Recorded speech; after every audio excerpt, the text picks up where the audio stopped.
اعوذ باللہ من الشیطان الرجیم، پناہ مانگتا ہوں میں اللہ کی شیطان مردود سے۔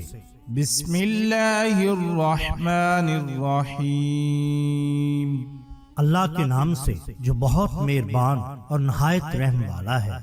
سامرا ٹی وی کے ناظرین اکرام، السلام علیکم۔ محترم ناظرین، ہم اپنی آج کی ویڈیو میں ایک ولی اللہ کا حیرت انگیز واقعہ آپ کے سامنے پیش کریں گے جو یقیناً آپ کے لیے دلچسپی کا باعث ہوگا۔ ناظرین اکرام، حضرت سیدنا عبدالصمد بن موکل رحمت اللہ تعالی علیہ سے منقول ہے، میں نے حضرت سیدنا وہب بن منبع رحمت اللہ تعالی علیہ کو فرماتے ہوئے سنا، بنی اسرائیل کا ایک نوجوان تخت شاہی پر متمکن ہوا۔ ایک دن اس نے سوچا، مجھے تو اپنی حکومت اور مملکت میں بہت کیف اور سرور محسوس ہوتا ہے، کیا میری رعایا بھی میری حکومت اور تخت نشینی سے اسی طرح خوش ہے؟ جب تک مجھے معلوم نہ ہو جائے کہ لوگ میری حکومت سے خوش ہیں اور میں ان کے درمیان فیصلوں میں عدل و انصاف سے کام لیتا ہوں، اس وقت تک مجھے سکون میسر نہ آئے گا۔ لوگوں نے کہا، عوام الناس بھی ملک کی بہتری چاہتے ہیں، بس آپ عدل و انصاف سے کام لیجئے۔ بادشاہ نے کہا، وہ کون سی چیز ہے جسے میں اختیار کروں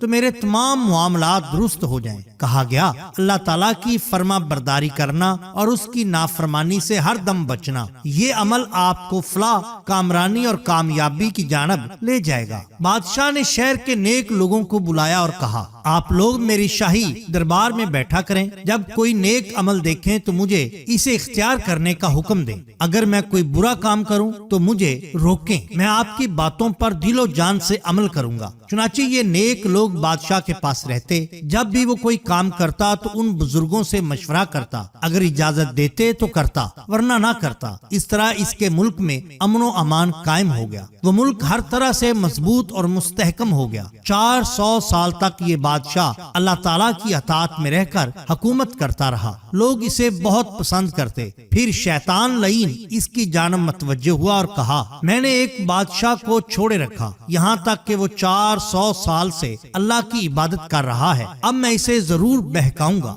چنانچہ شیطان اس بادشاہ کے پاس آیا، وہ ایک انسانی شکل میں تھا۔ بادشاہ اسے دیکھ کر خوف زدہ سا ہو گیا، پھر ڈرتے ڈرتے پوچھا، تو کون ہے؟ کہا، میں ابلیس ہوں، اگر خیریت چاہتے ہو تو بتاؤ کہ تم کون ہو؟ بادشاہ نے کہا، میں آدم علیہ السلام کی اولاد میں سے ہوں۔ شیطان نے اپنا خطرناک وار کرتے ہوئے کہا، اگر تو آدم علیہ السلام کی اولاد میں سے ہوتا تو کب کا مر چکا ہوتا، جیسے دوسرے انسان مر گئے۔ تو دیکھ، تیرے سامنے کتنے لوگ اس دنیا سے جا چکے ہیں، اگر تو بھی ان کی طرح ہوتا تو کب کا مر چکا ہوتا۔ تو انسان نہیں ہے بلکہ تو خدا ہے، معاذ اللہ، تو لوگوں کو اپنی عبادت کی طرف کیوں نہیں بلاتے؟ شیطان لعین کی یہ کفریہ باتیں بیوقوف اور بدبخت بادشاہ کے دل میں اتر گئیں اور وہ اپنے آپ کو خدا سمجھنے لگا۔ پھر منبر پر کھڑے ہو کر اس نے لوگوں سے یوں کہا، اے لوگو، ایک بہت بڑا راز میں نے تم سے چھپائے رکھا، آج تک میں نے تمہارے سامنے اس کا اظہار نہ کیا۔ میں 400 سال سے تم پر حکومت کر رہا ہوں، اگر میں انسان ہوتا تو جس طرح دوسرے انسان مر گئے اس طرح میں بھی مر چکا ہوتا۔ میں انسان نہیں ہوں بلکہ خدا ہوں، آج سے تم سب میری عبادت کیا کرو۔ جب بدبخت بادشاہ نے یہ کفریہ کلمات زبان سے نکالے تو اس کو ایک جھٹکا لگا اور اچانک اس پر لرزہ طاری ہو گیا۔ اس کے دربار میں موجود کسی شخص کو حکم الہی پہنچا، اسے کہہ دو کہ تو نے ایسی چیز کا دعویٰ کیا جو صرف ہمارے لائق ہے، تو ہماری اطاعت چھوڑ کر میری نافرمانی کی جانب چل پڑا۔ مجھے اپنے عزت و جلال کی قسم، میں اس پر انتہائی ظالم بادشاہ بخت نصر کو مسلط کر دوں گا، جو اس کو واصل جہنم کر کے اس کا تمام خزانہ لوٹ لے گا۔ اس دور میں اللہ تعالیٰ جس سے ناراض ہوتا اس پر بخت نصر کو مسلط کر دیتا۔ بادشاہ کفریہ کلمات بک کر ابھی منبر سے اترنے بھی نہ پایا تھا کہ اس پر بخت نصر کو مسلط کر دیا گیا۔ اس نے بدبخت اور نامراد بادشاہ کو قتل کر کے اس کے خزانوں پر قبضہ کر لیا۔ حاصل شدہ خزانوں میں اتنا سونا تھا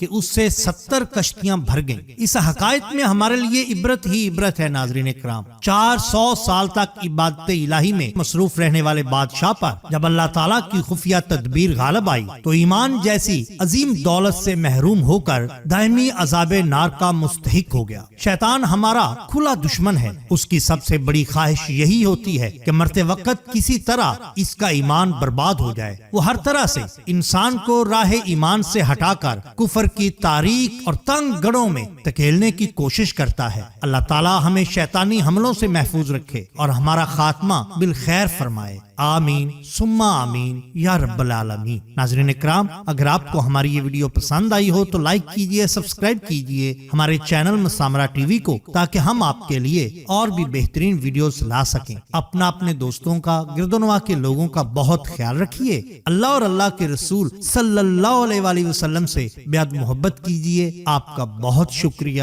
اللہ حافظ۔